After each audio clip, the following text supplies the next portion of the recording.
Protect yourself and your family from unexpected challenges. Consider accident-only income protection. Click the link in the description to find out more. Boxing King Media in association with SaveMoreMoney.com. Mick Conlan. Mick, how are you, man? First of all, it's been a while. I'm good, man. I'm good. Very excited. Looking forward to Saturday night. It's a few days away, so we're good.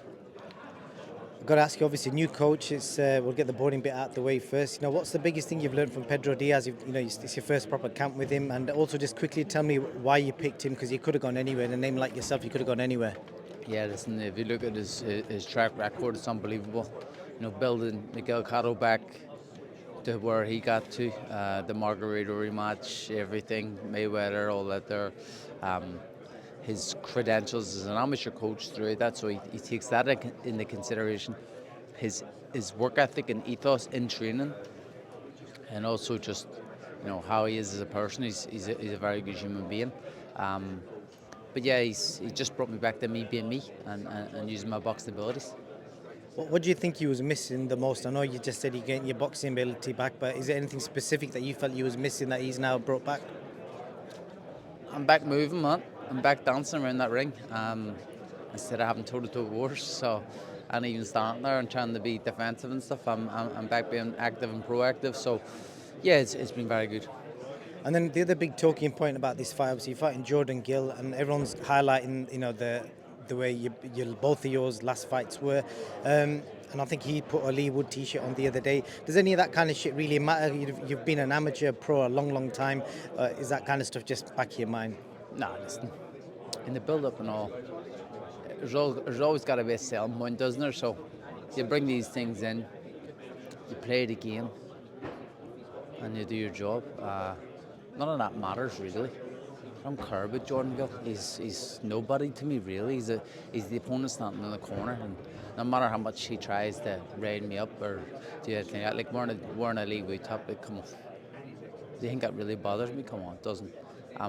I'm just in to do a job, and he'll have a job done on Saturday.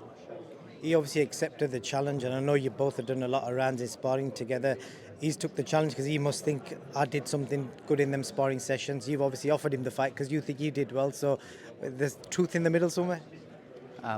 It was last chance for him. For him, he wanted an easy fight off Matchroom, and they wouldn't give him an easy fight. He says you can only have a hard fight, so they gave him me. There's a reason he hasn't fought in a year, and he's getting a good payday, so he's going to come to fight, obviously. So yeah, listen, there's plenty in them sparring we can take away from, but I don't. There's no need to. I just show it on Saturday. Just tell me, for the fans that don't understand, how much this means to regards to Irish people in itself, this event, and obviously what happened last week with Katie Taylor as well, but back-to-back fight weeks. It's very rare in Ireland you get two back-to-back fight weeks. What does it mean to the people of Ireland? Yeah, it's fantastic. We're a boxing city. We're a boxing city, and we always come out and support, as you've seen on numerous occasions. And Katie last week was inspirational. She went and done her job and done it supremely. And even for me, a big inspiration. And just finally, in this camp, you've been living in Miami. Anything you've been up to in Miami apart from away from the boarding boxing side of things? Nah, just training. Just training, man. I'm not out there to live any type of lifestyle. I'm out there to train and work. And I get loads of people saying that, asking us the question like, "Oh, what do you do in Miami?" I'm fucking training. I'm only going there for one reason. I'm not going there to party. I'm not that way inclined. I'm all about work and about getting the job done. So I do everything I can to make sure it's done right. Last thing I want to ask you is, you've just changed trainers. We've seen Anthony Joshua change trainers and go to Ben Davison. Obviously, the reasons aren't 100% clarified. What do you make of his change to Ben Davison? Obviously, the same camp as Jordan GILL. Yeah, listen, I don't really know about that.